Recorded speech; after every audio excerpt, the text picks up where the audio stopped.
Item 1A, which is presentations by the public on matters not on the agenda but within the jurisdiction of the City Council. As is noted on our agenda, we're prohibited by state law from taking action or having a discussion about items that are brought up under Item 1A, but it is an important opportunity for a public forum. We do ask that anyone wishing to address the Council on this or any other item this evening to please fill out one of the yellow cards that's available at the front door and to turn it into the City Clerk.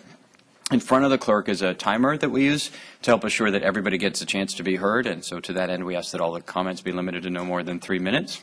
Also in front of the clerk is a flip chart, and the flip chart simply demonstrates which item the council is currently considering, because sometimes it's confusing, even to us.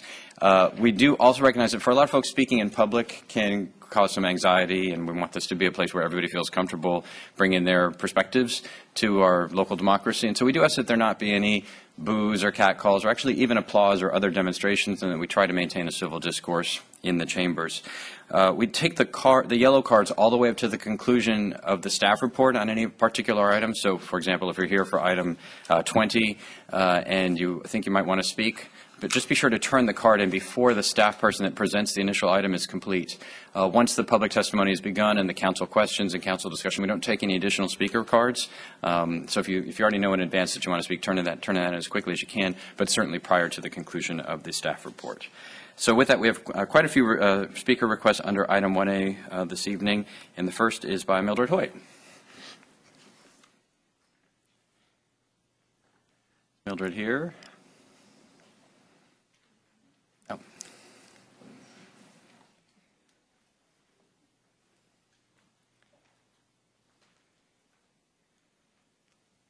If you could, Ms. Hoyt, if you could come to the microphone. We have a vast audience of, I would say dozens, but I might be exaggerating, folks watching at home, and so the mixophone helps make sure that everyone gets a chance to hear what's happening. Welcome. Welcome. I came because there's a lot of things going on in my neighborhood that I don't understand.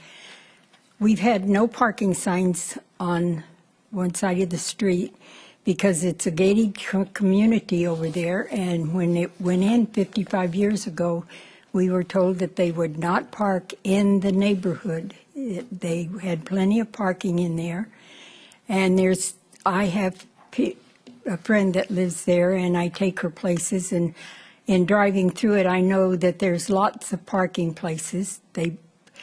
But I don't understand why I haven't been able to get anything done about the enforcing any of the ordinances. They just come and go, and I was told that the street is wide enough, the normal size, and that there's no reason to have no parking signs over there. So they're not going to put no parking signs up. So now we have from 2 apartment complexes, both of which are gated, they're parking more and more up into the neighborhood, and it's getting pretty bad.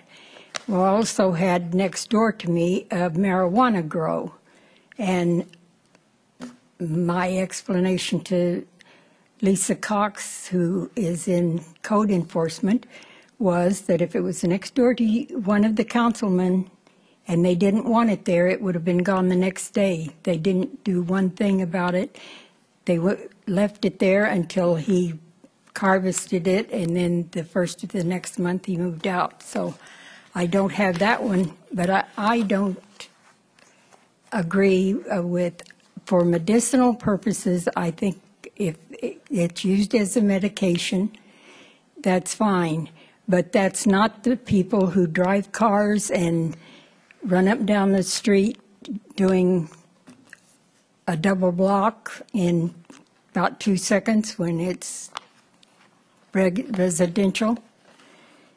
And they don't enforce the vehicle code over on the corner of Evergreen and Pine. They're on the corner and everything. I don't understand. I raised my girls here in West Sacramento with those ordinances and all. What's wrong with enforcing them a little more? I know we don't have the police force that we used to have. In fact, I rarely see a policeman in my neighborhood anymore. But I would appreciate some consideration on the parking, putting the signs back up over there so that they have to park in that area that they're supposed to park in and not infringe on everybody else's rights and properties. So, The address of the parking issues are bad. well, What street?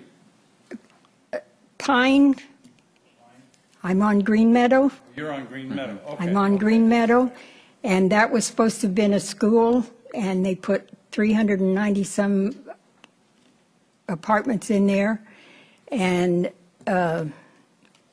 the school bus can't hardly get down through there to take the kids. So I know that there's a lot of concern about it. Okay, great, thank you, and thanks for getting the address clarification. We'll ask the city manager to follow up and report to the council. And the police chief is here as well. I don't know where code enforcement is any longer. All right, Jeff Lyon?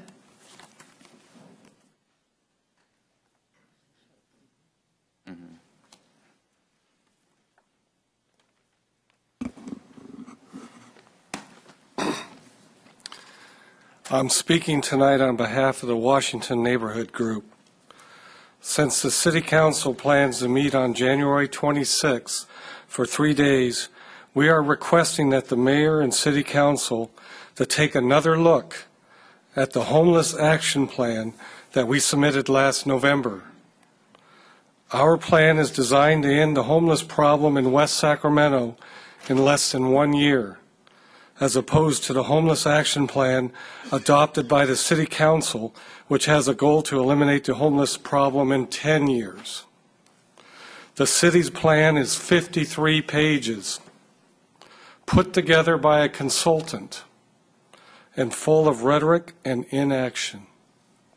And our plan is only 1 page, written by the stakeholders with the most experience with this issue, and comprised of common sense and action. You can review our Homeless Action Plan at our new website at www.cleanupwestsac.com.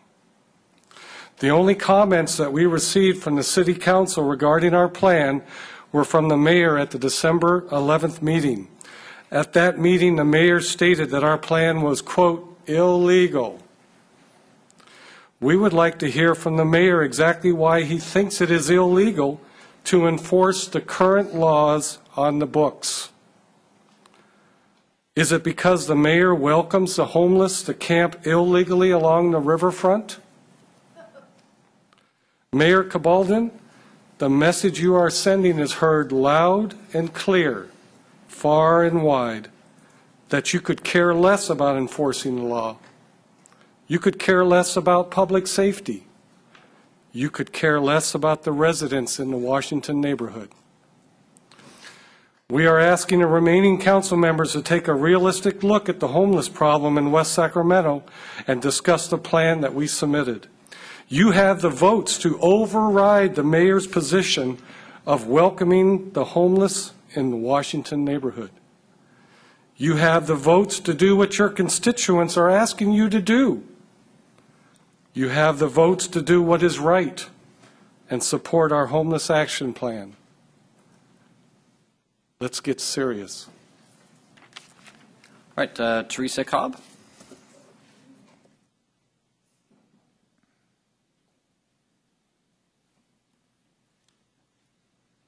Well, after that, I guess I'll tell you a few things, too. I'm Teresa Cobb. I live in the Casa Mobile Park, space 168. And I have a legal document ordinance, 09-7, an ordinance of the City Council of the City of West Sacramento, adding Chapter 15.07 to the City of West Sacramento Municipal Code. And I'd like for you to take and look at this for a few minutes. It's highlighted in yellow, if you can look at it. I'm concerned mainly about rent stabilization, which has not been done in our park. You want to take it? Thank you. I have to have it back when I go home, though. The owner of the park, John Bravone, has not reported any increases in the last 5 years to the City Hall. The owner should be charged with a misdemeanor according to that ordinance. The rent is not stable. The rent increases should be raised according to the CPI, Consumer Price Index. All increases have been over that. And he's raising, especially the old people, right out of the park. A lot of them are moving out, leaving their homes, moving in with their kids because they can't afford the rent. My daughter talked to John Robinson. My daughter is Sharon Tarkington. And he stated that the City Hall is not going to pursue misdemeanor charges against John Bavone for failure to report rent increases. That goes against the ordinance, and you know that I have there. And I want to know what you're going to do about this. Okay? That's my speech. All right, thank you. All right, and Bill Lowell?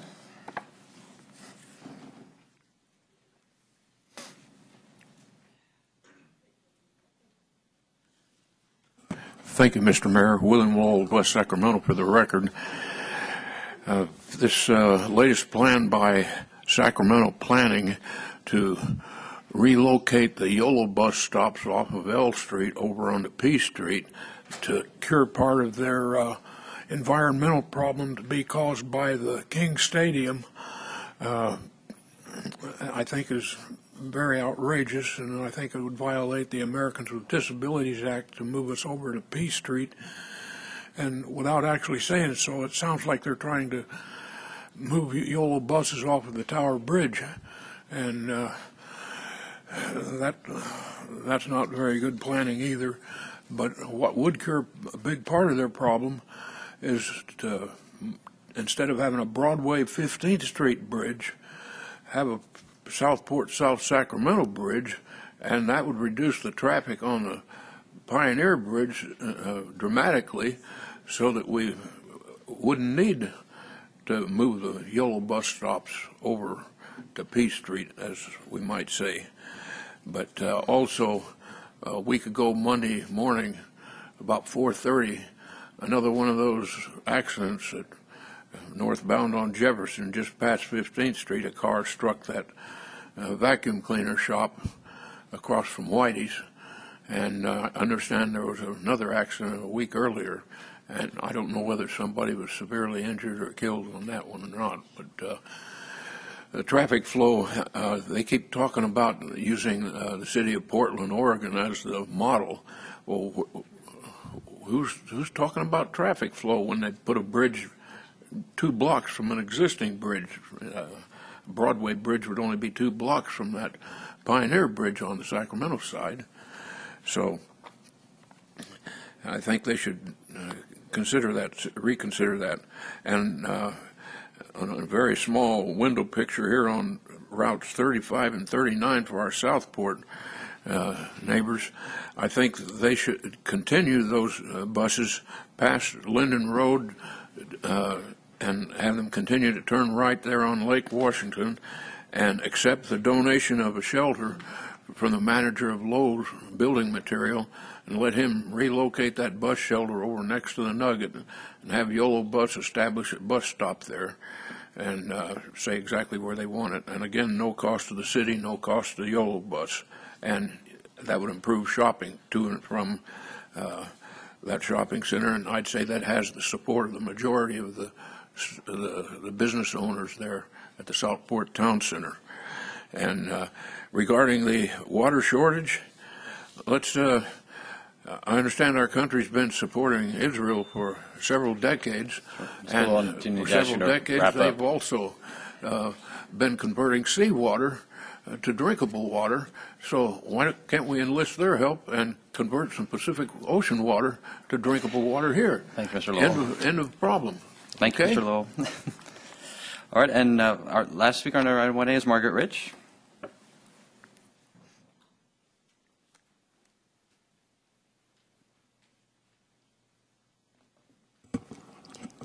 You are visiting someone in a mobile home, and she has this story to tell you. I would like everyone to please close your eyes and really picture this. When she first moved into the park, she noticed her utility bills were higher than when she lived at another park here in West Sacramento. Her garbage bill was higher than the City Hall records because no one managers bothered to tell her there were different prices for different size cans. Neither did anyone else know. After overcharging everyone, it was resolved, but not fully for everyone. One month she noticed a different charge on her bill. When she inquired about it, she was told she didn't have to pay it after all. It was a mistake. How convenient. Her first winter she experienced horrible water drainage at her place because the water always passed the drainage system because it was placed so wrong that the water backed up towards her house, backing up at least 20 to 30 inches at her home. She even had to resort to using leaf sandbags to stop water from going up her driveway. Now, 2014, the sewer drainage is still backed up terribly and full of leaves, and when it rains nonstop, the system will not be able to handle it, and the park will have a terrible time with flooding and drainage. Several months ago, the roadways in the park were repaired. Most only received a glazed and not ripped up like the office part. Everyone received a bill on their rent bill of $5.63 each for road repairs for the next 12 years. What happens when we all die, because most of us are seniors ages 70 to 85? $147,000 was the cost. The owner will pay $8,000 towards the bill, and we pay the rest. Show me the bill. We got the park improved. He got the park improved on our cost. Now there are new park managers. Winter is here and so are the leaves. They are everywhere. Some blow away and some blow away by the park after much fussing. However, when they do blow the leaves, they conveniently blow them into all the oleander plants, and when there is a windstorm, the leaves are flying back to us on our property. I feel the staff should put all the blown leaves into garbage cans and then their dumpsters. Washroom. Out of 6 dryers, we have only 4 working. One has been out over 4 months and is full of mold and crud. The other one broke the latch. Still, each is out of commission. Now we are just on water meters and uncertain how we are going to be charged. We have to constantly be aware of any sudden or hidden charges on our bills, and some of our senior citizens can barely see the bills to be constantly checking them. Now you can open your eyes. I bet you thought that story was only about me, but you would be wrong, because this story was about your mother or your grandmother. Can't someone take the time to visit our Casa Mobile Park and just walk around and see our problems? We just want to be able to enjoy our remaining years of life in peace and not turmoil. I also have a book of pictures for you to look at with more to come to confirm my story. Thank you very much for taking the time. I'm Margaret Rich at Mobile Park 161. Thank you. All right, so those are all the requests we had to speak under item 1A, and as I noted at the beginning, it's state law. Some folks sometimes come and expect that we'll be able to simply take an action immediately to solve their problem, and state law does not allow that to happen, and for good reasons, because there are 48,000 other residents in our community who didn't know you were going to come and bring that issue up tonight, and they deserve the right to know that that issue is going to be coming up and be participating in the discussion. So that's why sometimes when folks come and make a presentation under 1A and they're waiting for somebody to say, yes, I move that we fix that problem, and it doesn't happen, that's the reason why that occurs. Now, we'll be following up on some of the issues that were raised. Our staff takes notes and reports back to the council.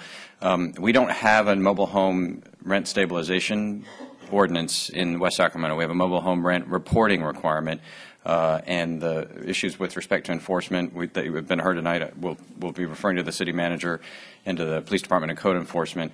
The ultimate decision about prosecution of misdemeanors is not a political decision. That's not the city council has no role or power to order the prosecution of anyone. That's a decision of the district attorney. So we can't, whether a misdemeanor is filed and charged is not a decision that we would be making at this level. But with respect to the issues of compliance with the existing ordinance we have with respect to reporting, that we can ask our staff to follow up on. All right. No, I can't. We can't. We actually can't. The law, it doesn't even allow us to have a discussion about it. I've taken it as far as we legally can, but it's the open meeting laws that prevents us from doing that, and also good sense, so that we're not reacting without the benefit of hearing all the facts and the other information that the council needs to have. While we get, and so issues that are raised here at the podium under item 1A are typically referred to the city manager for investigation by our staff, and they report back to us as to whether or not there's a potential issue to be taken up into the future. Mr. Kristoff? Yeah. The mayor's right. But you have been hurt, and you need to understand, you need to know that. I mean, I'm under the impression, I talked to your daughter the other day, and I'm under the impression for 5 straight years the rents have gone up. And they have not been notified. They've gone up 3.5% or whatever it was, and they hadn't notified whoever they were supposed to notify. So there are, or at least there seem to be, some kind of violations or some kind of things that really aren't right. But our staff has taken good notes.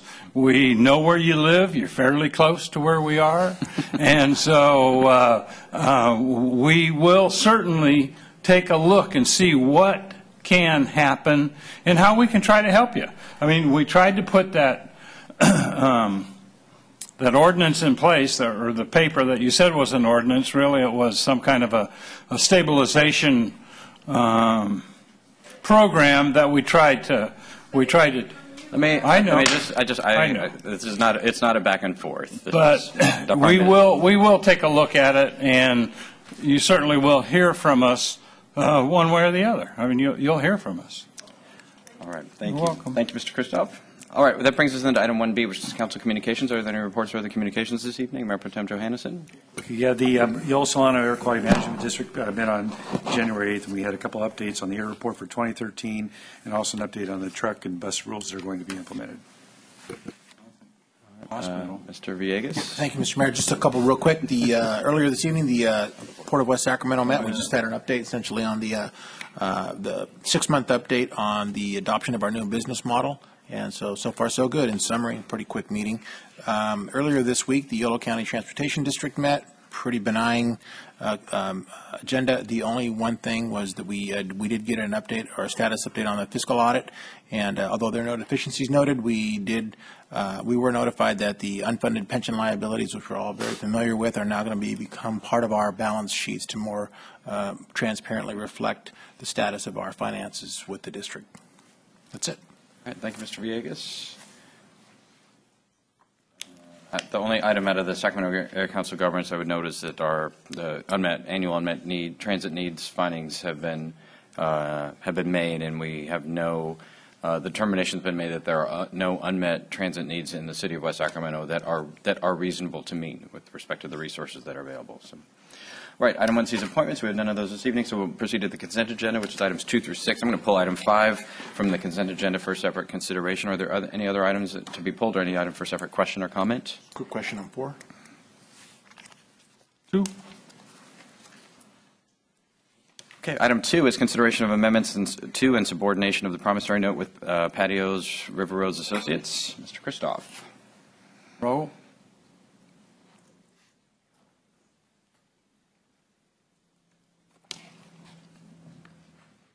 The question I have, a couple questions I have is,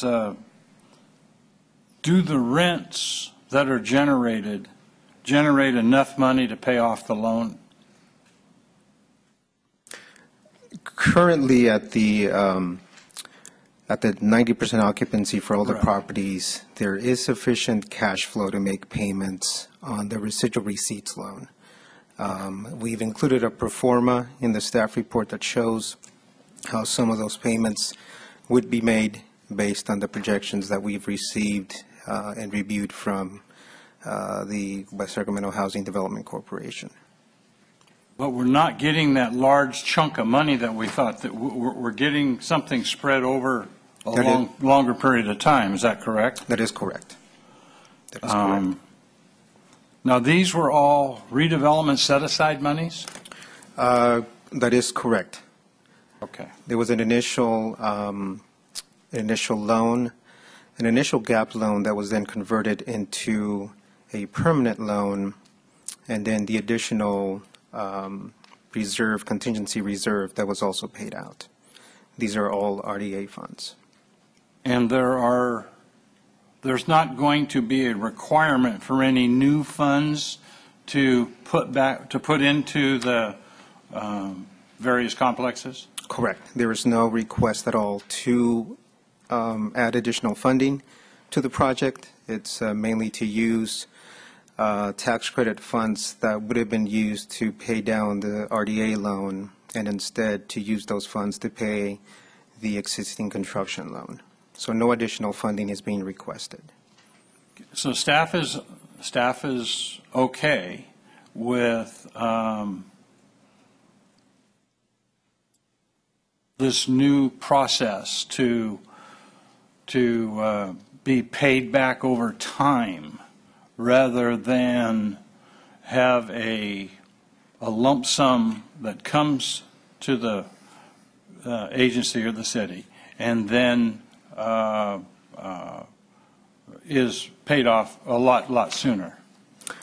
Based on the current conditions, the requirements of the construction lender, staff feels that that is unfortunately the only option on the table at this point to ensure that the city's funding is going to continue to be secured, as opposed to possibility of a foreclosure if those funds are not used to pay off the construction loan. I guess the question I have is, over a period of time, when you get into a repayment program such as this, 10, 15, whatever it is, 20 years, things have a tendency to either to decompose and to have a lot of wear, and when that happens, then you don't have the revenue stream, because people want to live in newer, updated housing and apartment complexes, or whatever you want to call these. That I'm concerned that when you drag things out for such a long period of time, we have a tendency to not be able to collect the proper amount of monies and the proper amount that was lent on this project. Because you don't have an escalation of rates either. I mean, the housing market has been really stagnant for a number of years already. And so you don't have that. So I just have some real concern there. And I don't know what your long-term plan is to fix that situation. Correct. I mean, we do run that risk. These are based on our best estimates, the best estimates that Right. the HDC has been able to put together based on the current occupancy levels, the gross rent receipts, and other factors. But we always do run that risk that things are going to be, fluctuating over time. Is there a maintenance amount of money that goes into these projects each year, each month, something like that? Is there some kind Correct. of maintenance fund? Yes, there is both a maintenance and replacement reserve Okay. for the projects. Okay. That the project developer has to deposit every year. All right. Thank you. No questions on that item? All right, thank you. Item 4 is consideration of approval of plans and specifications and award construction contractor Tykert for the West Morrocks water meter project. Mr. Villegas. Thank you, Mr. Mayor. So the water meter, who's responsible, or who's the staff?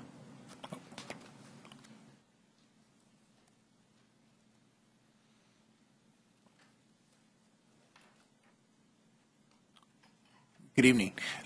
It seemed pretty straightforward, but then I just wanted to make sure I understood. What kind of work is happening with the water? I mean, are they just simply replacing the water meters in the West Morrocks area, or is there more going on? Because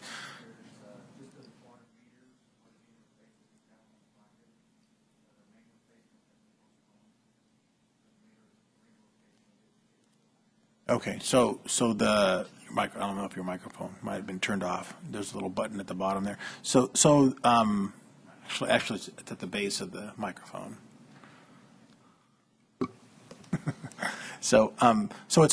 But this contract is for just the actual meters being replaced at the end of the water lines. Is that right? Correct. Just the water meters, water meter installations, and it's for residential only. Okay. Right. So I mean, I just was curious because I saw Tiker and it's close to $750,000. So is it? So what kind of job? I mean, who's doing the work? I mean, what kind of work is it?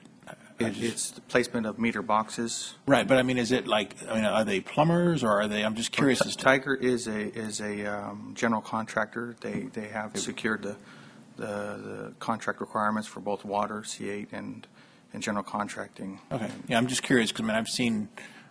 I mean, I know it's a lot, and there's a whole host of them here, but I mean, I've seen city staff do this similar kind of work, and I just was curious we were going to spend this much money out of the CIP. It's the volume of work. The city has about 650 meters that are going in, short amount of time. Yeah. And we do have a grant that's associated with it. Saw that. Great. Okay. Very good. Thank you. All right, so if that's all on consent, is there a motion on the consent agenda minus item 5? Second. Move consent. It's been moved and seconded. All those in favor, please say aye. Aye. Any opposed? Hearing none, motion carries. Consent agenda is adopted. Item 5 is consideration of Resolution 14-6, supporting SB 405, which would phase out single-use plastic bags in California. This is a request from Mr. Johannesson. If you want to make a opening on this, and then we'll call up with the. Yeah, thank you, Mr. Mayor. Yeah, this is Senator Padilla's Senate Bill 405, which who the senator has kindly appeared tonight to talk to us about this. And so what this bill is intended to do is create a statewide framework for the regulation of single-use plastic bags. So I would request that the senator be allowed to speak. All right. Welcome, Senator Padilla. Senator Padilla was formerly a member of the Los Angeles City Council a long time ago, president of the League of California Cities, long tradition of support for city work. We've been collaborators on a lot of things, and so we're very, very honored to have you here with us today to talk about an important issue. Welcome. Well, thank you very much. There's always a risk in pulling a measure off consent that you're going to raise questions or issues or concerns. But no, I always enjoy coming to city halls because that's where I got my start in government, in the city of Los Angeles. Just like West Sacramento, you deal with streetlights and potholes and graffiti removal and trash pickup and all those things. But before you was a measure that I've been championing for more than a year now in the state capitol to provide on a statewide basis a consistent policy that will phase out single-use plastic bags. The good news is this is not an untested concept. There's now about 60 cities and counties throughout the state that have adopted local ordinances with slightly different approaches to phase out plastic bags for different reasons. The most recognizable reason is their impact on our environment, whether they're littering our rivers, our beaches, our communities. But also because of the havoc they can wreak on sanitation or recycling equipment. We know that paper bags themselves also have somewhat of an environmental cost, and the ideal solution for grocery stores and retailers is to encourage consumers to use reusable bags. So that's the ultimate goal that most of us are trying to achieve for environmental, economic, and other reasons, and what this statewide policy would help us achieve, not just in the localities that have already adopted an ordinance, but for the entire state of California. So I'm proud to see that there's a recommendation to support the legislation before you today. I would certainly urge your aye vote and welcome the additional support to get us one step closer to legislative approval and hopefully a signature from the governor. Thank you. Thank you, Senator. All right. Do you have any questions? Or? No, it makes sense. Thank you for coming. Absolutely. All right, so we have no speaker cards on this, so is there any discussion? Or did you want to say anything else, Mr. Johannesson? Well, I just, I think the senator mentioned a number of the items in our staff report. Also goes through the number of issues that are associated with single-use plastic bags. And what the staff report doesn't really get at, and I think what the senator brought up was the issue of patchwork of ordinances that are happening throughout the state creates confusion among folks that are doing business in the state. So having a statewide regulatory scheme makes a lot more sense than a patchwork, and I'm totally supportive of this, and would request the council approve it. All right, so I'll take that as a motion. It's a motion. Is there a second? Yep. All right, it's been moved and seconded. Is there any further discussion? No discussion. Okay. All right, and I've gotten communications on all sides of this issue, and there are far more than two sides to this issue apparently. And I'm sympathetic to all of them. I mean, I think the folks who are have found other alternative uses for single-use plastic bags. I didn't really think about this myself until I switched from a whole house to a loft, and I now have my whole trash can is this big, and it's exactly sized for the reuse of single-use plastic bags. So I don't use the big Glad bags any longer, just those. And apparently there are quite a few people that are doing that. And so I've heard from them. I've heard from folks who are concerned about pathogens in the bottoms of bags that they're just not washing ever in terms of the reusable bags, and folks who thought paper bags were a good thing but plastic isn't. So there's a lot of opinions about this, and I'm certainly prepared to support this. And I think the key is there's been a lot of work's been done on this. Work that can't really reasonably be done at a city by city level, right? The negotiations, the technological evolutions, and everything else that need to occur between grocers and retailers and bag manufacturers and landfill operators and everybody else. It doesn't make sense for there to be 450 different sets of regulations as we all try to thread that needle. And so is it the perfect solution in all cases? No, but there isn't one. And so I think this is the right approach, and the Center certainly worked hard to try to bring all the different parties to the table, have a reasonable implementation time frame, deal with the cities that already have ordinances in place. So it seems like a measured approach to try to deal with what's a real problem. So I'm prepared to support it. All right, so there's no further discussion. All those in favor, please say aye. Aye. Any opposed? Hearing none, that motion carries. Thank you very much. Item 7 is a continued public hearing to consider revisions to the Neighborhood Stabilization Program, and the city manager is requesting that we continue the public hearing to February 5th, 2014. Without objection, that'll be the order. Item 8 is public hearing and first reading of Ordinance 14-1, adding Municipal Code 17.26 regarding cultivation of medical marijuana. Good evening, Mayor Cabalden and members of the City Council. In January of 2011, the City Council adopted Ordinance 11-2, which prohibits medical marijuana dispensaries as a land use in the city. That ordinance prohibits cultivation associated with a dispensary for 3 or more persons. Since this ordinance does not regulate the cultivation of medical marijuana for personal use, the City Council adopted an urgency interim ordinance in December 2012, which imposed a 45-day moratorium on the outdoor cultivation of medical marijuana. And on January 9th of last year, the moratorium was extended to November 25th of this year. In an effort to deal with the complaints and incidents associated with the cultivation of medical marijuana, the City Council directed staff to prepare an ordinance that would regulate the indoor cultivation of medical marijuana for personal use. The proposed ordinance is consistent with the Medical Marijuana Program, which allows cities to consider rules consistent with the Compassionate Use Act. The Compassionate Use Act is the initiative that was approved by the voters in 1996 that permits patients and their caregivers to possess and cultivate marijuana for medicinal purposes. The draft ordinance requires approval of a permit to cultivate that would be processed through the Community Development Department. The permit would be valid for an initial 2-year period. The ordinance requires a cultivator to reside on the property.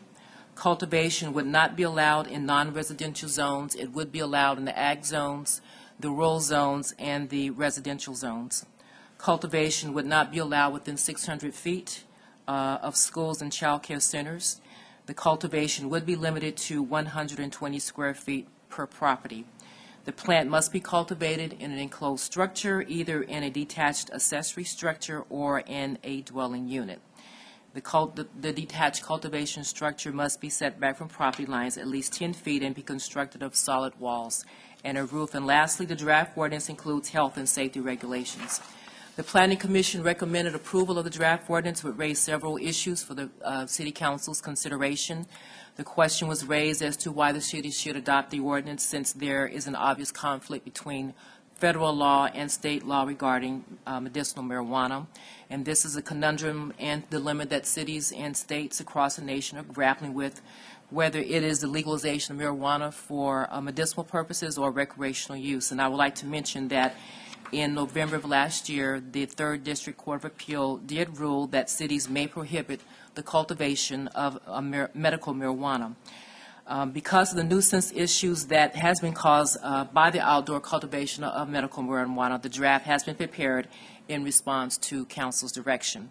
In addition to the size requirements, the Planning Commission commented that the ordinance should also consider a limit on the number of plants that can be cultivated on a site at any one time. The Medical Marijuana Program Act imposes state guidelines outlining how much marijuana patients may grow and possess. The law also provides cities the flexibility to allow patients and caregivers to exceed the state limit. And staff's response is that for enforcement purposes, it would be easier for staff to regulate cultivation based on a square footage threshold rather than the number of plants.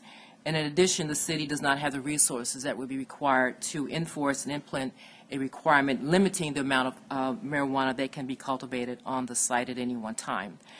The Planning Commission recommended that the 600-foot separation distance from schools and child care centers be increased to 1,000 feet.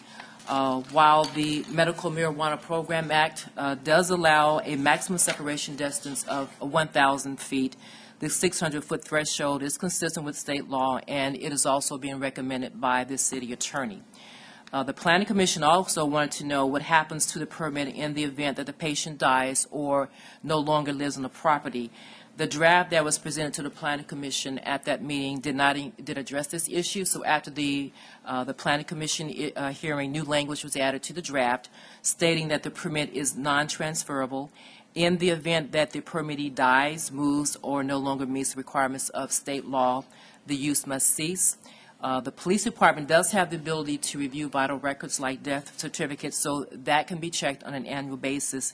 And in the event that the permittee moves, it would be the responsibility of the permittee to notify the community development department. If the permittee dies or moves, the permit would be revoked. This concludes my presentation, and we are recommending that the City Council conduct a public hearing, waive the first reading, and read by title and number only Ordinance 14-1, adding Section 1726 to the Municipal Code regarding the cultivation of medical marijuana, and inform the audience that the second reading and adoption of the ordinance is scheduled for February 5th, 2014. And staff is available to answer any questions that the City Council may have. All right, are there questions before we open the public hearing? Mr. Villegas? Thank you, Mr. Mayor. So, Sandra, so on that point of the clarification that occurred after the Planning Commission,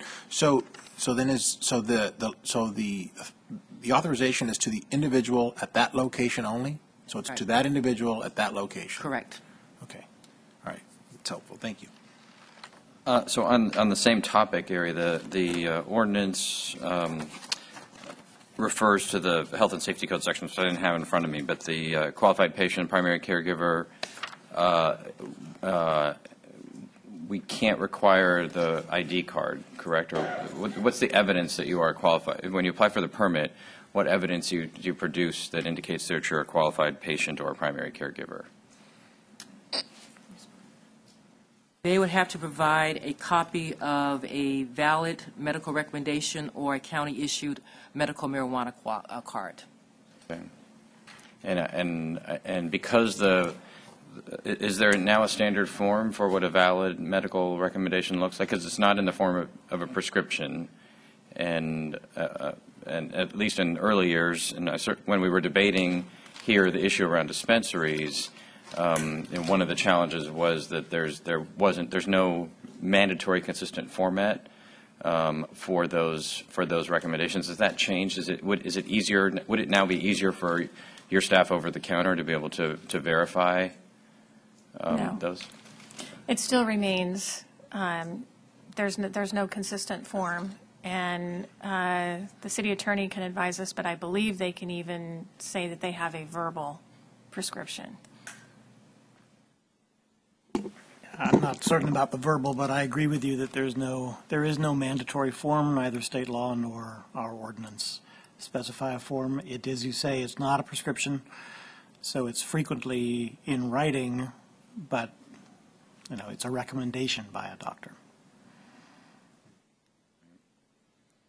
And again, when we took up the dispensary item, one of our early components of the ordinance was, I think, actually at one point it required that the ID card, which the state has said the ID card is not mandatory from the state's perspective. It's a completely voluntary option.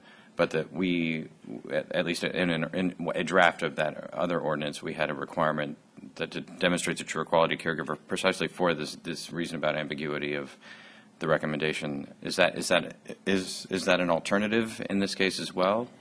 And I'm just asking as a technical matter. I recognize that for a large number of patients, they don't have the ID card. So I realize there are consequences of it, but I just want to understand legally and mechanically whether that's an option. I believe so.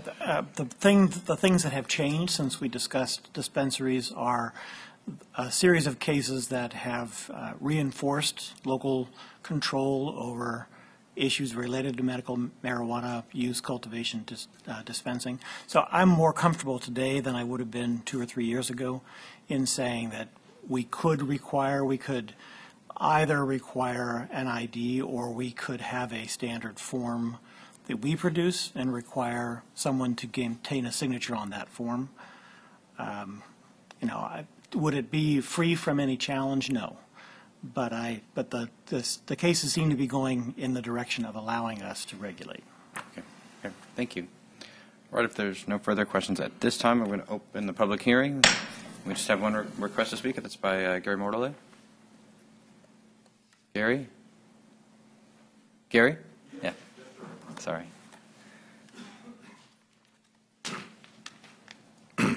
First of all, Mr. Mayor, I'd like to apologize. My hearing's not too sharp, but Mine's been getting subject worse to too, some big engine many years. I don't hear good. In fact, the young lady over here speaking, I heard the term medical marijuana several times. That's all I know that she said. And I'm not blaming her. It's my fault. The reason I come here tonight is because of what I read about marijuana. And in my opinion, it's a forerunner to something much worse. And I hate to see it ever get started in our community, whatsoever. My name's Gary Morthal. I'd like that recorded. That's my feeling about it. I think they just progress and progress and get worse. And now, in yesterday's paper, Sacramento Bee, quite an interesting article. These young men are all going to go to prison because they went over to rob a young fella. And the reason they went to rob him is because he had a medical marijuana pass and he sold it. They knowed he had the money. They killed the poor young man. He's gone. Well, in my opinion, maybe if he hadn't had this pass to have medical marijuana, maybe those fellows wouldn't have went over there. Good chance. Anyway, I'd like to go down record. I'm against it in any way that it can be kept out of all of West Sacramento. Thank you, sir. Thank you. All right, that's our. Let me just remind us that we don't have any demonstrations in the council chamber. Just fair to everybody. Thank you. So we're going to close the public hearing on item 8 and return to the council for any further questions or discussion. Mayor Pro Tem Johannesson. Yeah, thank you. I just want to comment. I think the Planning Commission did a good job on this. I think they really kind of honed in on some of the main concerns I had, but I'm supportive of this approach. I mean, I think the statistics that we have that are shown show that that there is definitely a nuisance element with unregulated growth, and I think this is a good way to help that at this time. Yeah, thank you, Mr. Mayor. I would concur. It's not as if we're acting as sort of cowboys here when we're trying to truly corral this thing and put some cultivation controls on what is a very loosely defined set of rules that regulate this industry. And I think in terms of sort of how we've approached it, we've been very methodical and very thoughtful about instituting and inserting ourselves where we thought we could sort of refine the controls here in West Sacramento. And I think this gets us one step closer. It's not perfect, but I think as our city attorney alluded to, we've learned a lot in the last couple of years, and I think each step of the way we're getting better and better at sort of managing this monster. It's not been easy, though. So this is certainly the right direction. Christoph. Yeah. Well, I too think we've tried to put an ordinance in place that is fair for as far as the communities go, as far as all different communities go. Personally, I would like to see the ID card at least explored later on. I mean, to me, it makes some sense that you would have a medical person sign off,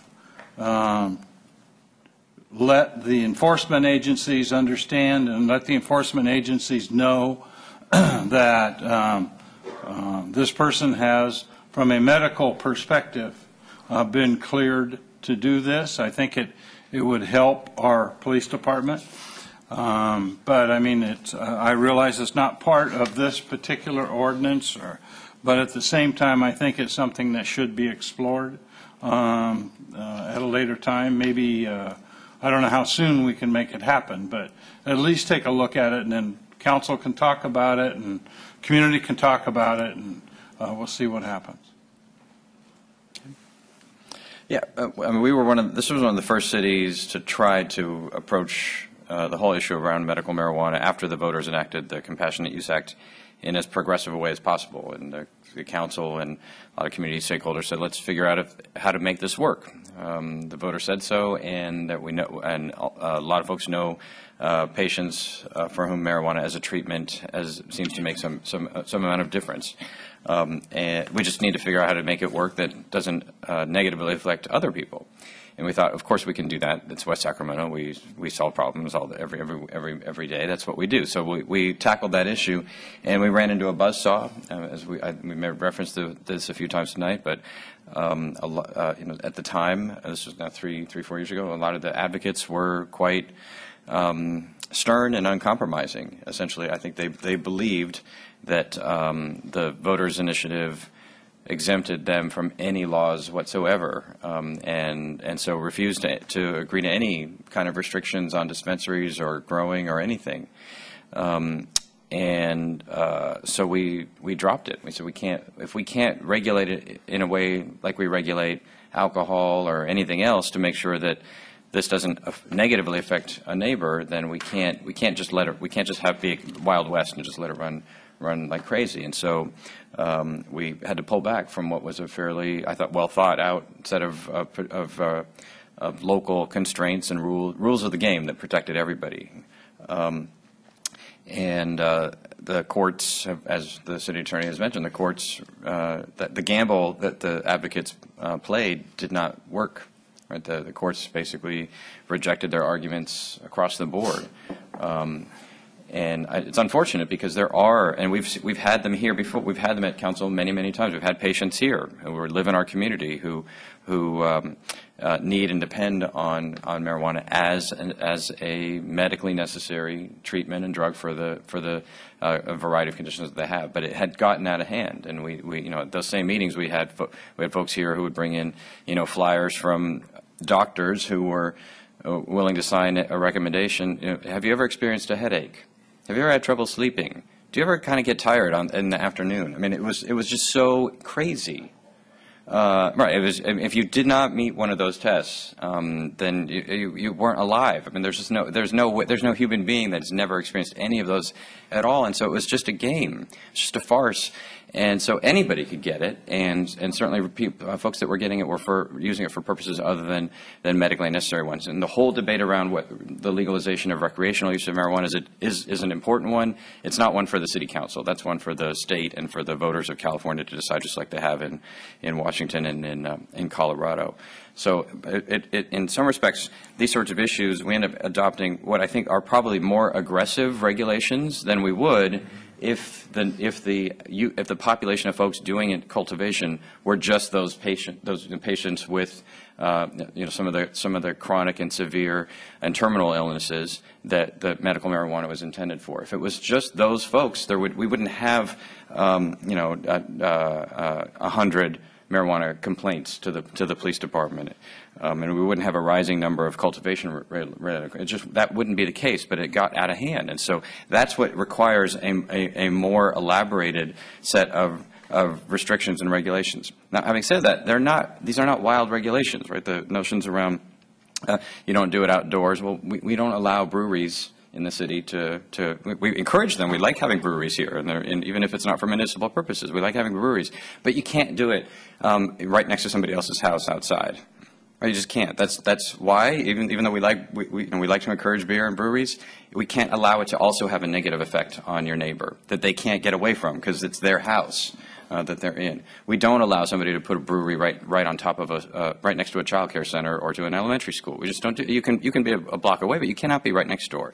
So those are the kinds of regulations that are in this ordinance. They're not onerous. They're not intended to try to wipe out all cultivation of medical marijuana, just to create some fairness in the rules of the road and the rules of the game, so that your cultivation of marijuana for medical purposes doesn't cause a nuisance or a problem for a neighbor or for a child or for anyone else that might be affected. And I think the staff's done a good job, and the Planning Commission's done a good job in striking that balance right. And I certainly agree with Mr. Kristoff. We ought to keep trying to get, as the law changes and the rules changes and the tools change, we ought to take, and including the ID card, we ought to look to take advantage of those as well. So I support this as well.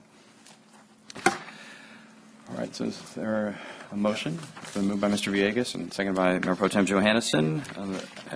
All those in favor, please say aye. Aye. Aye. And opposed? Hearing none, that motion carries. Item 9 is consideration of amended salary schedules for fiscal year 9/10, 10/11, 11/12. Mr. Wright. Good evening, Mr. Mayor, members of the council. Purpose of this item is to ask the council to amend salary schedule for fiscal years 9/10, 10/11, 11, and 12 in order to properly reflect the city manager, the former city manager's salary that he was paid pursuant to his employment contract. Staff had inadvertently not made the salary schedules consistent with the salary he was paid pursuant to his contract, and when he retired, PERS has required that we go back and amend them to reflect his employment contract. Any questions? Comments? I'm principally an accounting correction. The council was aware, and the budget included the funds for this purpose, simply appropriately reflecting them for PERS accounting purposes. But this was intended to be part of his compensation at the time that it was done. So. Correct. All right. If there's no further discussion, is there a motion on this item? So moved. Been moved by Mr. Villegas and seconded by Mr. Kristoff. All those in favor, please say aye. Aye. Any opposed? That motion carries unanimously. Item 10 is consideration of an exclusive negotiation agreement with Portman Holdings, LLC, for the Riverfront Hotel and Conference Center. Ms. Jacobson and Mr. Mullenberg. Good evening, Mayor, Council members. Tonight, staff is recommending approval of an exclusive negotiating agreement between the West Sacramento Finance Authority and Portman Holdings for a hotel conference center project. Staff is also recommending delegated authority to the Executive Director of the Finance Authority to negotiate the transaction agreements provided for during the term of the exclusive negotiating agreement, all subject to further Finance Authority actions. Before I begin a brief overview of the agreement, I wanted to note that representatives from Portman Holdings and Bridge District Riverfront LLC have joined us tonight for the presentation, and following my overview, they will be doing a presentation on their firm and their perspective on the project. Joining us tonight are Jack Portman, who's the Vice Chair of Portman Holdings, John Portman, who's Vice President of Capital Markets, and Greg Harrington from Bridge District Riverfront LLC, the landowner. The project covered by the ENA is located on approximately 3 acres that sit on the Bridge District Riverfront. It's land currently owned by Bridge District Riverfront LLC. The project includes a privately financed, constructed, and operated 300-room full-service Marriott hotel and a 415-space parking structure that will also serve the residential parking requirements of the residential development that is currently being planned and developed by the landowner to the south of this project. The project also includes a conference facility and improvements that will be constructed and financed by the Finance Authority and owned by the Finance Authority, and that provides for approximately 17,000 net square feet of ballroom and meeting space. And the project includes public improvements on Ballpark, on Riverfront intersection, and the Riverwalk and public art. The terms of the ENA are, it is a 120-day exclusivity period.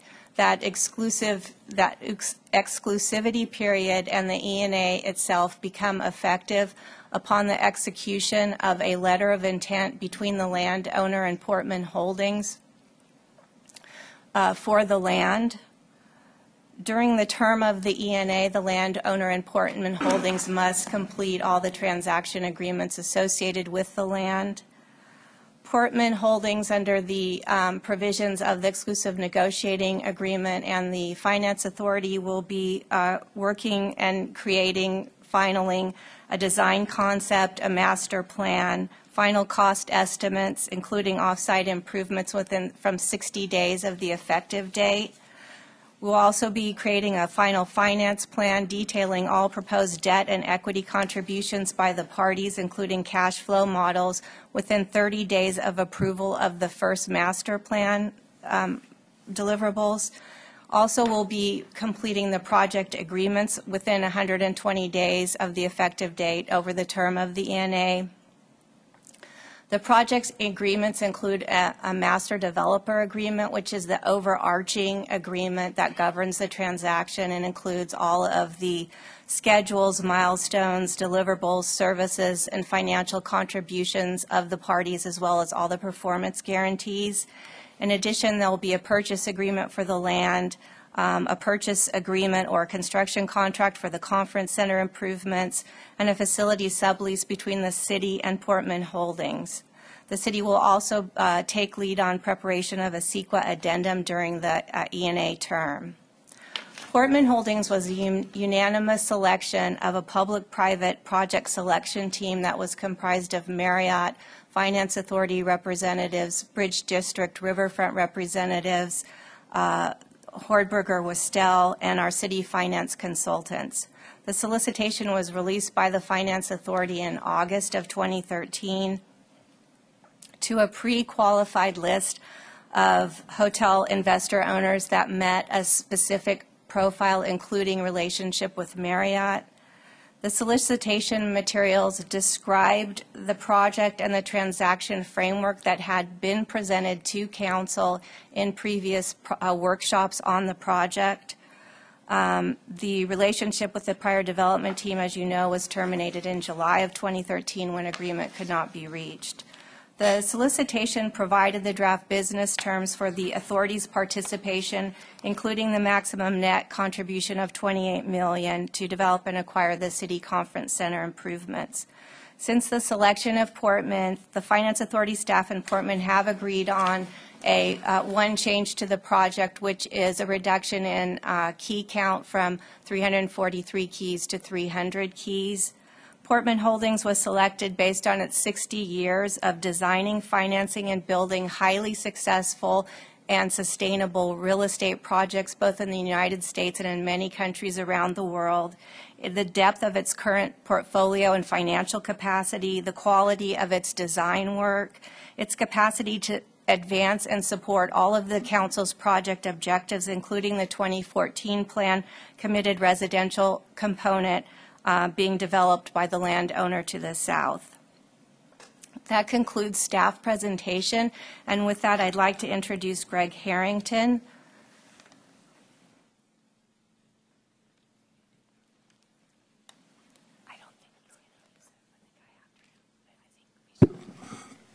Thank you, Katie.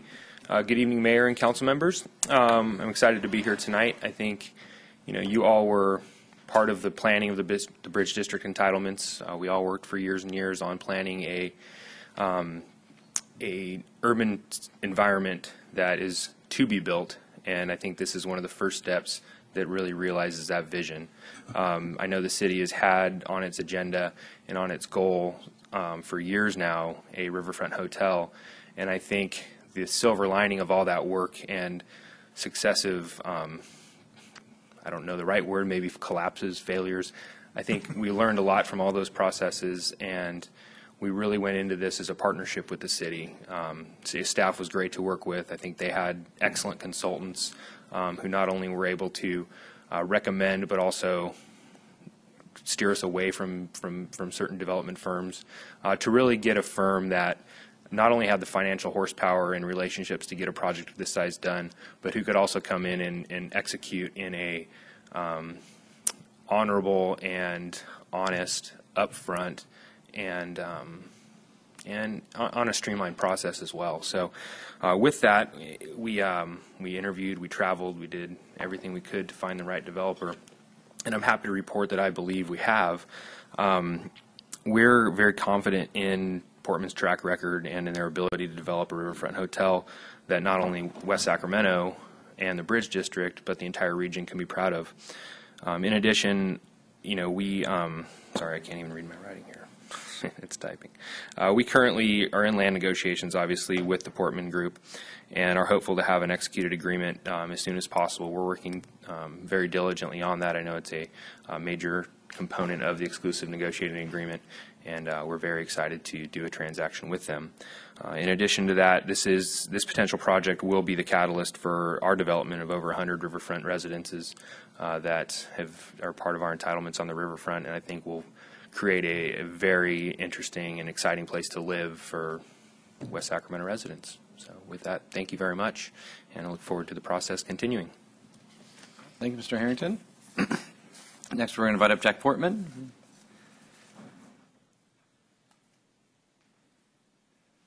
Welcome. Mr. Mayor, fellow councilmen, thank you very much for this opportunity to meet with you tonight and to seek your approval and endorsing us for this exclusive negotiation period. Portman Holdings is a family company. My father started the company 60 years ago. He started as an architect, and our architectural company is John Portman and Associates. In order to make sure he always had one loyal customer, he became a developer so that he could hire himself to design the buildings that he developed.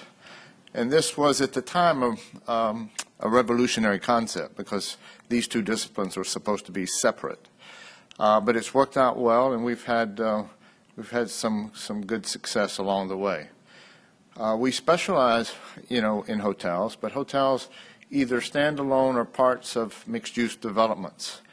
One of the things that we usually focus on are opportunities where the land is underutilized, where the land hasn't quite been developed, so that the development that we do on the site can have a significant impact on what's done thereafter. And if you look at some of the urban projects we've done, this is exactly what's happened.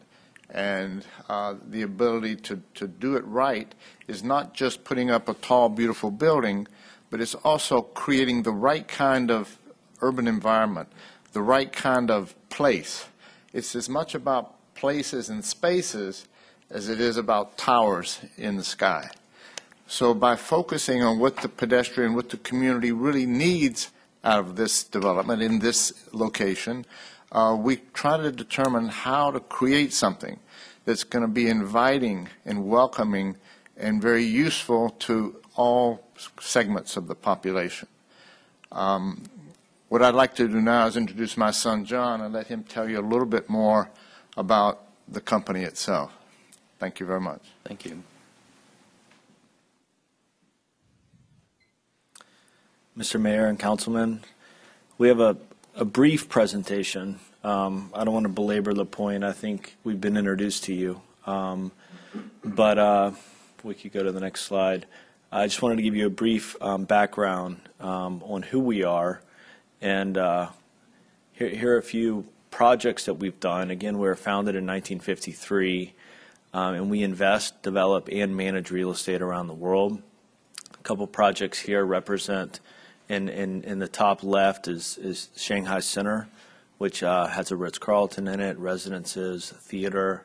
If you go just below that, you might recognize Embarcadero Center, which is a project in San Francisco that we designed and developed and own partially. And on and around. If you could go to the next slide, Katie, that'd be great. We have offices. We're based in Atlanta, where we're headquartered. We have offices and teams on the ground in Mumbai, Hong Kong, Shanghai, and Seoul. And in the 60 years, we've developed over 50 million square feet. And you can see quite a bit of that has been hospitality, with 15,000 hotel keys globally. And all the developments that we've done, we've invested in, personally out of our family office. Quite a bit of office space and trademarks as well. And we've really been doing more residential globally in addition to that. Our sister company that Jack referred to is John Portman and Associates, and they will be the primary conceptual architect on this. And this just represents a few of the details that they go to. And one of the projects on the left is in India. It's a Park Hyatt, and there's another Hyatt on the bottom right in China, and some interiors that we've built out as well, represented in the top right. And again, that was founded simultaneously, and it represents a lot of work that the architectural firm has done for third-party developers and investors, in addition to our own in-house development firm. And so that's been, over 50,000 hotel rooms. And so it brings a lot of expertise in working with groups like Marriott, not only from a development and a configuration point of view, but from a standards point of view and a design and space usage. So just quick status updates from where we are. The team is working very hard with both the city and the landowner. We've entered the ENA or we've signed it and look forward to working with the city and hopefully getting approval. We are well into negotiations with the landowner, and I think we've reached a philosophical understanding about how each group would like to participate in this deal. There's still items and information coming in with regard to revenue and costing that we're trying to work through. And as a result, that will impact the term sheet. So it's concurrent with everything else, but we are making very good progress. We are talking to Marriott weekly in terms of their pro forma and an LOI, wherein they would offer incentives. And we're getting hospitality feasibility reports. We just purchased one and had it finished. It just came in. And working with Hensel Phelps as well, who we've done quite a bit with all around the country. And their pricing group is one of the best, and their guarantees are some of the strongest in the nation. And so we built a 1,200-room Hilton with them in San Diego. So we work very well with them and are leaning on them and hopefully looking to use them as well. So that's it. Thanks. All right. Thanks very much. Before we go to public comment, are there questions for staff or for the development team? Nope. At this point. Okay, we had one request to speak from the public. Jeff Lyon.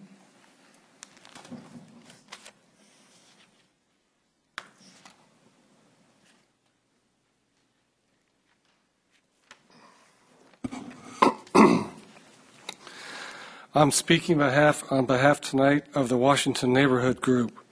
The Washington neighborhood is right next door to the Bridge District. The mayor wants to build a new hotel and convention center along the riverfront in the Bridge District.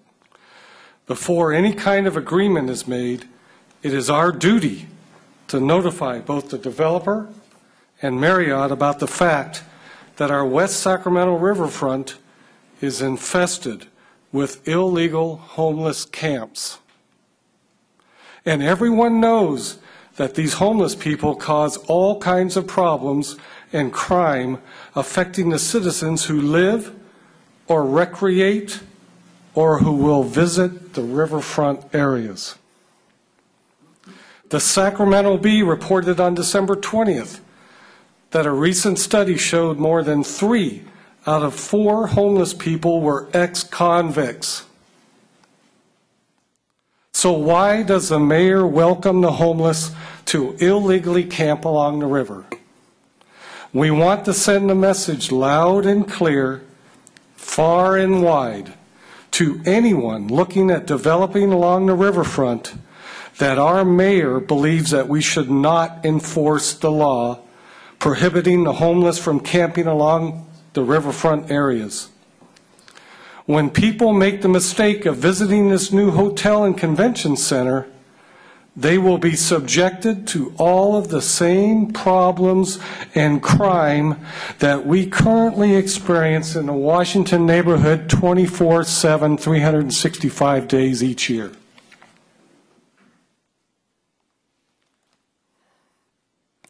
And these visitors will never return, and they will tell their friends all about the rampant homeless problems in West Sacramento.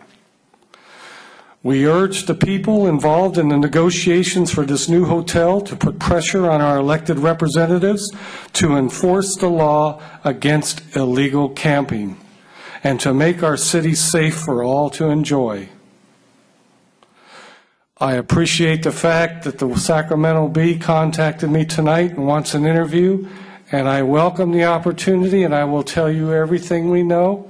You can look at our website and read our homeless action plan. It's www.cleanupwestsac.com. And I welcome the developers to talk to somebody that lives next door. And our neighbors will tell you exactly what's going on in the neighborhood. If you're going to spend millions of your dollars, you don't want to waste a penny. Let's get serious.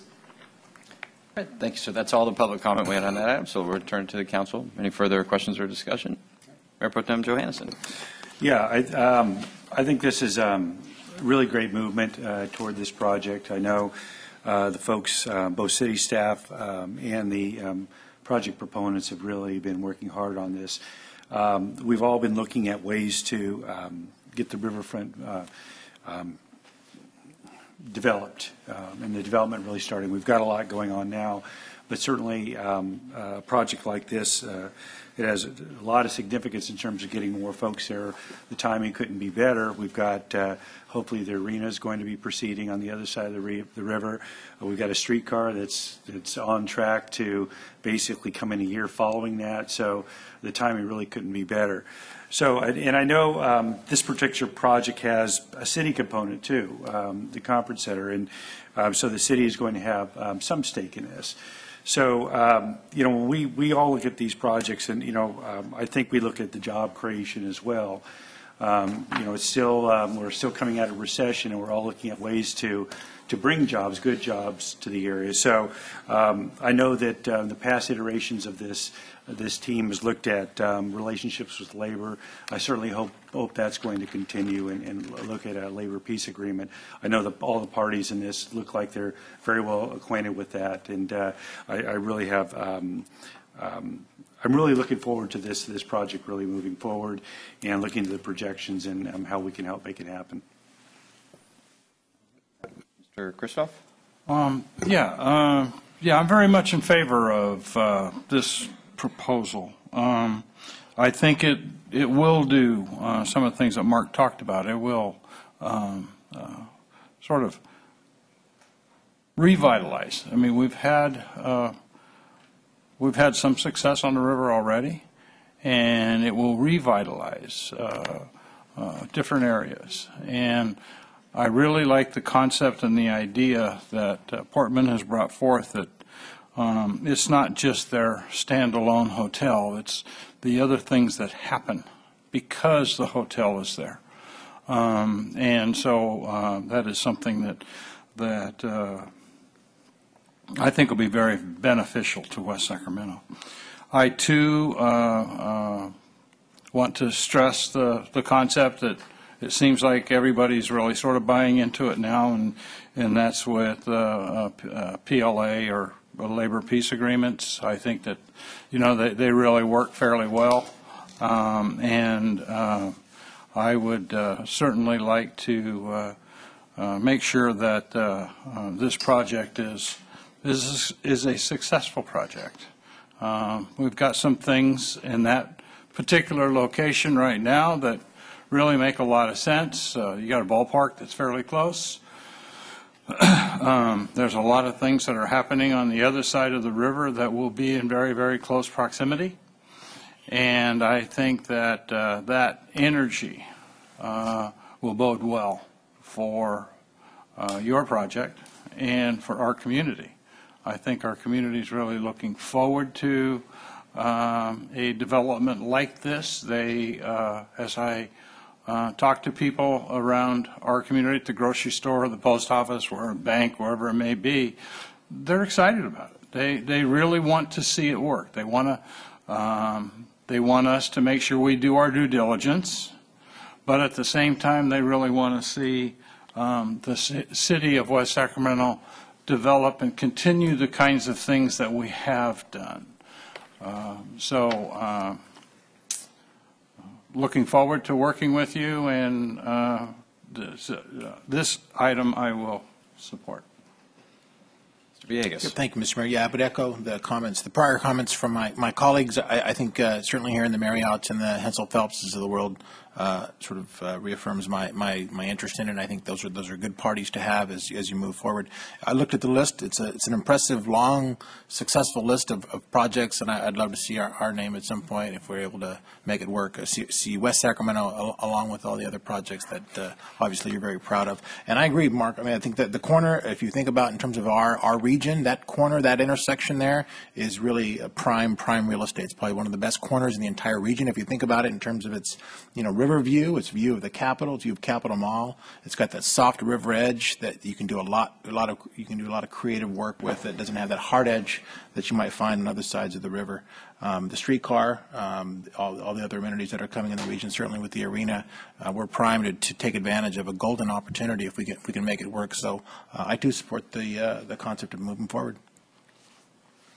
Yeah, I'm enthusiastic about this. I think that the development team is extraordinarily strong, and we've been through enough iterations, and I think I've achieved pretty strong clarity about what our capacities are. The legislature has, in many ways, narrowed them, but also it's clear what paths are open to us at this stage, and this development team, I think, clearly understands that, and also our interest in delivering a project and getting this thing done. And I know they share that.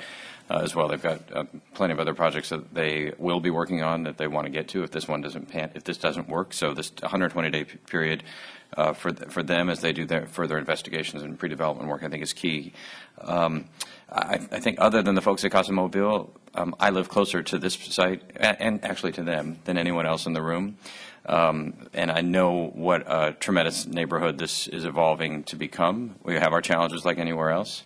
But it's a great place to live already, and I know from the uptick at folks who are signing up to live in the Bridge District housing that's already under construction that there's very strong interest at all segments of the market, including the highest levels of the market, but really at all segments of the market.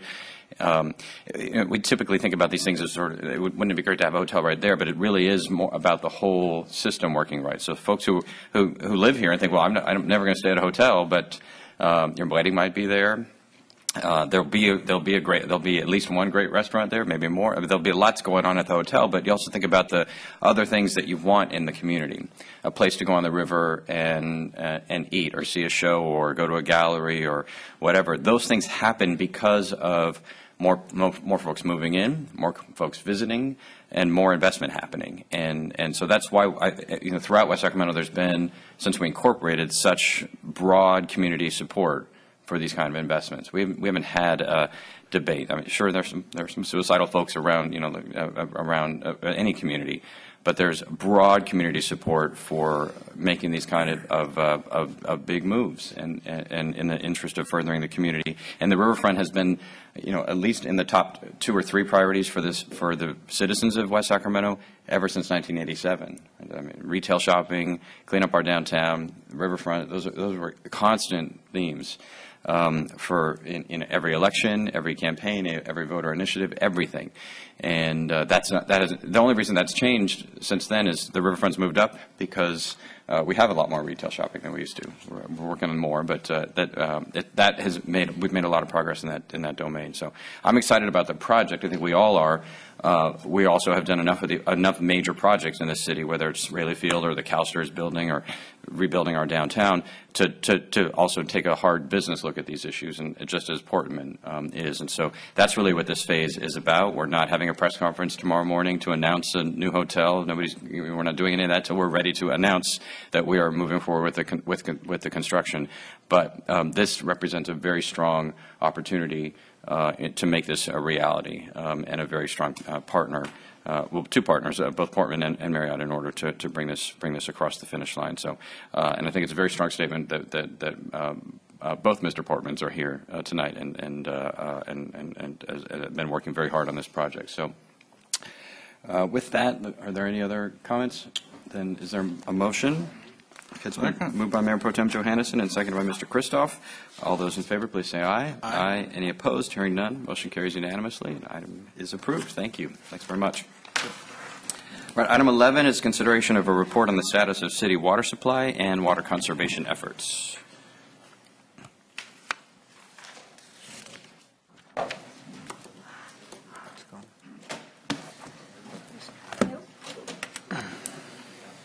Yeah, I got to get ready.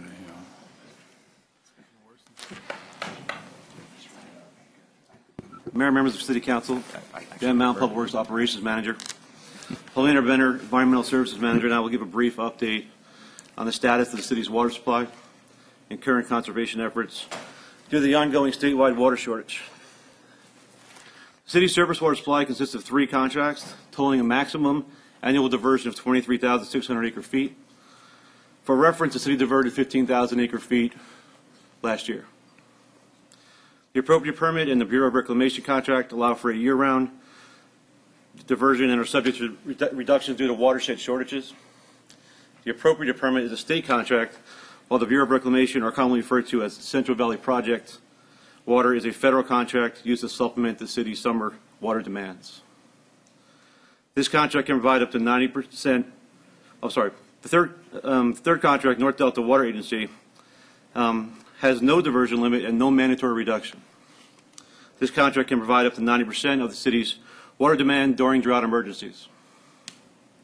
It's important to note that local current municipalities under mandatory water reductions are within the American River watershed and utilize Folsom Lake as a primary storage reservoir. The Sacramento River watershed consists of Lake Shasta and Lake Oroville. These reservoirs are definitely impacted by the drought, and we expect summer water rationing. Paulina will now discuss our current water conservation efforts. Thanks, Dan. Good evening, Mayor and members of the City Council. While the city's water supply is not currently impacted to the extent as other jurisdictions are locally, due to the source and the number of contracts we have available to us, we have decided to implement voluntary Stage 2 water reductions. These measures and stages of action in response to water supply shortages are outlined in our city urban water management plan that also provides a mechanism for response during drought conditions. And that plan was adopted by the City Council in 2011. Typically during a Stage 2 water shortage, our customers are asked to reduce their consumption by 30% and to comply with certain reduction measures such as not using potable water to wash down streets, sidewalks, and driveways, and to comply with an odd, even outdoor watering schedule. The Stage 2 reduction measures that we have in place right now will remain voluntary until the city receives a notice from the Bureau of Reclamation that our available water supply will be cut back, and that's typically about 25%. At that time, the measures will become mandatory. Given this current situation, we do expect that a notice will be issued in the next few months, and we've begun an outreach campaign and started to enforce our existing water waste code by having our field staff go out and tag water waste, things like excessive irrigation runoff and that nature. There haven't been any fines implemented at this point. We're just tagging and doing an outreach campaign and educating the public to get them used to this, the reductions. The city is also cutting our own water use by reducing our outdoor irrigation in city parks and other landscape areas. And the last effort that we are working on now is an amendment and changes to our water conservation code so we can have a more robust water conservation program. And what we're trying to do is amend that code to allow for enforcement of the water shortage contingency plan that is currently in the urban water management plan. And when we do that, that will kind of align us with the other city policies in this area. So if you have any other questions, Dan and I are both available to answer questions. Are there questions at this time? All right, then we have one request for comment by Bill Lowell.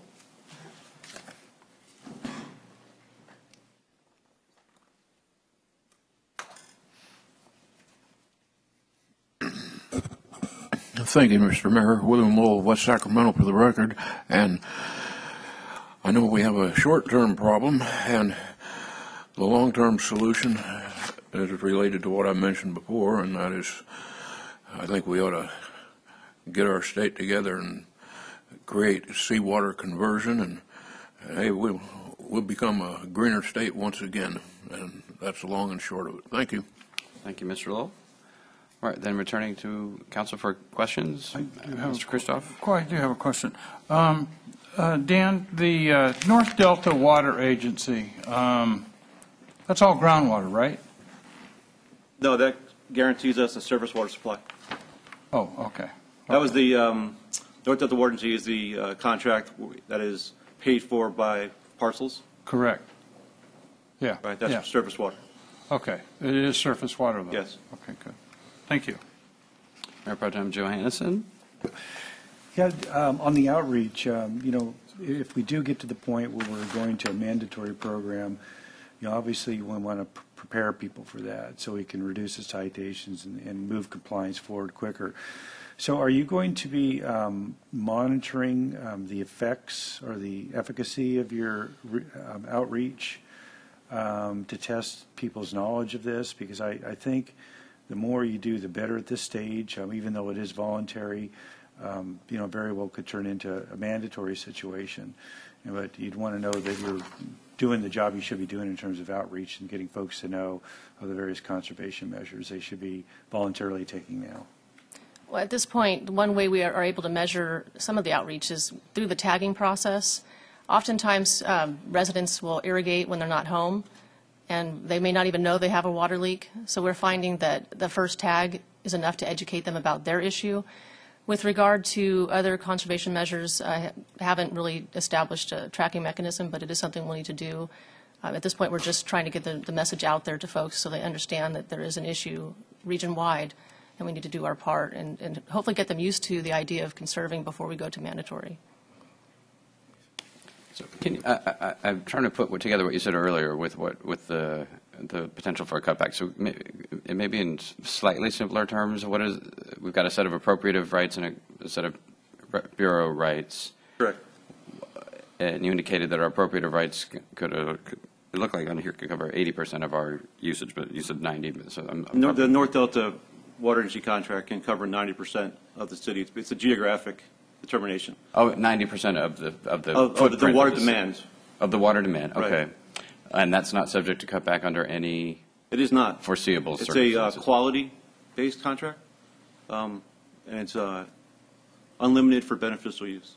So what would then trigger mandatory if we The are mandatory assured? cutbacks are triggered by, per our urban water management plan. Once the Bureau reduces our supply, we are obligated under that plan to do mandatory reductions. Even if we have an alternate supply? Correct. Okay, so if the Bureau cut us back 25%, but we don't actually experience that 25% because we have coverage for 15% of that, 15 of that 20 for North Delta water? We would have to show reduction. The best way to think of it is layers. So it's appropriative CVP, and then North Delta is the ultimate backup supply if all the others go to zero. But if the Bureau went to 75% and we have to go to 75%, what backup is North Delta providing? They would provide if it went to lower than we could get to. That's probably the best way to say it. In 2002, we used it as when CVP was cut back and we could not achieve it, the reductions. Then we used the North Delta supply for that reason. Okay, so I'm just repeating this so I'm sure I understand. So if the Bureau cut us back by 25%, that we're required to implement the measures in order to achieve that 25% reduction. Correct. However, if we implement those measures, if we do all of our best practices and all of our regulatory enforcement and everything else, and the actual result of that is that we've used 15% less water, we still get the 85%, that amount of water because of our North Delta water agreement and rights. Correct. Okay. All right. I think I understand. Well, Mr. Villegas? Thank you, Mr. Mayor. So probably perfect feed in. So I think, it makes sense for us to be very mindful of just the luxury that we have and the situation that we are in, that just because we don't have to certainly doesn't mean that we shouldn't. I think we want to be good stewards. I know we all agree to that. But I just want to make sure that assuming that things might get progressively worse, that we are constantly sort of recalibrating and rethinking what we're doing, certainly as a municipal agency, but also making sure that our residents know that all the little things they can do, because at the end of the day, we're all in the sort of same region, and regardless of whether our water comes out of one shed or the other, we really need to be good stewards. And I think just because we don't have to doesn't mean we shouldn't. So I I'm glad this has come forward. I think it's very timely, Mr. City Manager, that you bring us kind of this sort of preliminary sort of status update in light of what the governor, I think, is saying in terms of his sort of declaration that's coming. I think it's imminent. And so I think that'll certainly create another emphasis on, or another lens, if you will, on sort of how we're using this precious resource that we're going to be so short of, I think, for the rest of the year, based on certain predictions. So I think getting us another update a few months down the road, when we maybe go through what we hope to be the real rainy season, February and March. If we don't see anything then, I think they're going to see some real changes. So it may be prudent to bring it back and to sort of update us. And then certainly at that point, I think a more aggressive outreach effort to the residents to make sure that each and every household is being mindful of how we're using our water. Great. Thank you, though. Mr. Christoph. Yeah, I concur. But at the same time, I think that I realize that we're in decent shape from a water perspective. But at the same time, I think that when you've got all these other cities, counties, and whatever else, maybe even the state going to come down, I think it just makes good policy. It makes good sense to try to start to at least educate our residents as far as, we may have certain watering days, but they need to hear it again. They need to hear you can only water your lawn on Tuesday and Friday, or what and we need to put that into our utility bill, or we need to put it in something, or helpful hints as far as what can be done to preserve water. Even though we have quite a bit of water, what can we do to, in essence, sort of help out the rest of the state? We need to make sure that we tell our constituents that let's not wash our car on the driveway. Let's not wash down the driveway. If you're going to wash your car, wash it on the lawn. Get two things for one on the day that you can actually water your lawn. You can do things in your bathroom with the toilets and things, as far as putting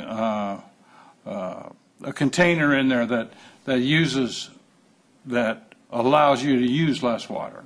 There's a lot of things that other communities are going through now, but I think it's a good idea to at least start to broach the subject, because there may be a day in which we do have such a severe drought that even we get affected.